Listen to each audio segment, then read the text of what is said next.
A small water world. Ponds are very small, but there is a busy world inside. Many animals live around the ponds. Turtles lay eggs on land, but they eat water plants and insects in the ponds. Frogs lay eggs in the ponds. They swim in the ponds, but they eat flies and worms on land.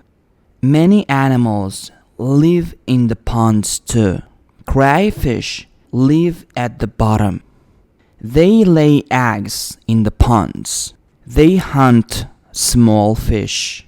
They eat dead fish too. Ponds give food and homes to animals. They are small but busy. Xo'p, a small water world degani kichik suv dunyosi degan ma'noda bo'ladi.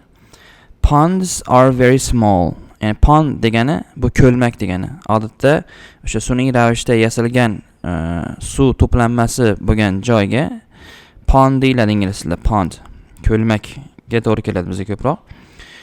Ko'lmaklar juda ham kichkina bo'ladi deyapti. Ponds are very small. Ko'lmaklar juda ham kichkina bo'ladi. But there is a busy world inside. Lekin ichida band bir dunyo bor deyapti.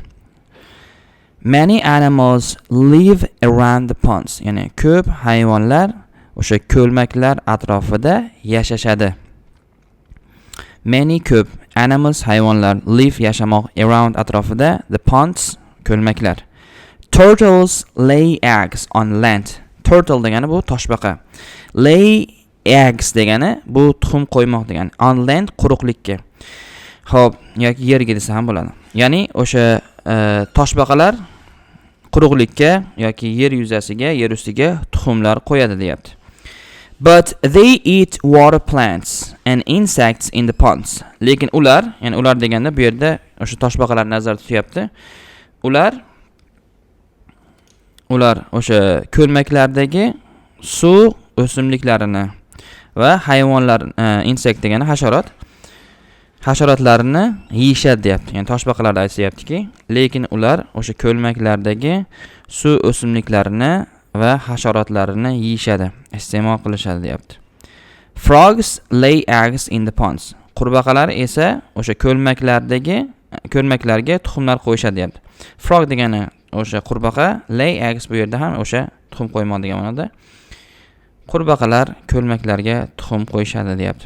They swim in the ponds. Ya'ni ular deganda bu yerda maqsad qurbaqa. Ular o'sha ko'lmaklarda suzib yurishadi. But lekin degan ma'noda, but they eat flies and worms on land. Lekin ular, ya'ni qurbaqalar o'sha quruqlikdagi flies degani pashshalarni va chuvalchanglarni yeyishadi deyapti. Worm degan chuvalchang. Many animals live in the ponds too. Ya'ni ko'pgina hayvonlar ham o'sha ko'lmaklarda yashashadi deyapti. Xo'p, to ham degan ma'noda. Crayfish live at the bottom. Crayfish degani bu qisqichbaqa. Qisqichbaqaning bir turi, kichkinaroq bo'lgan qisqichbaqaga ham, kattaga ham ishlatiladi. Ya'ni o'sha cho'zinchoq bo'lgan qisqichbaqa, dumaloq emas. Xo'p, ya'ni qisqichbaqalar tubida, ostida, eng tagida yashaydi. At the bottom degani tagida, ostida degan ma'noda. They lay eggs in the ponds. Ular ham, ya'ni qisqichbaqalar ham o'sha ko'lmaklarga tuxum qo'yishadi deyapti. They hunt small fish. Hunt degani bu ovlamoq degani. Ular kichkina baliqlarni ovlashadi. They eat dead fish too. Ular o'sha o'lgan baliqlarni ham yeyishadi deyapti. Dead fish degani bu yerda o'sha o'lgan baliq degani. Hop. Keyingisi, ponds give food and homes to animals. Ya'ni ko'lmaklar, o'sha havzalar hayvonlarga taom, oziq-ovqat va uy, boshpana beradi deyapti. Xo'p, give bermoq, food taom, ovqat, oziq-ovqat desa ham bo'ladi. Homes bu boshpana, uy joy degan ma'noda.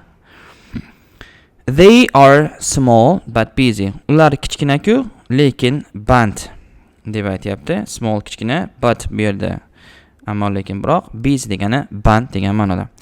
Umumiy tarjimasi shundan iborat edi.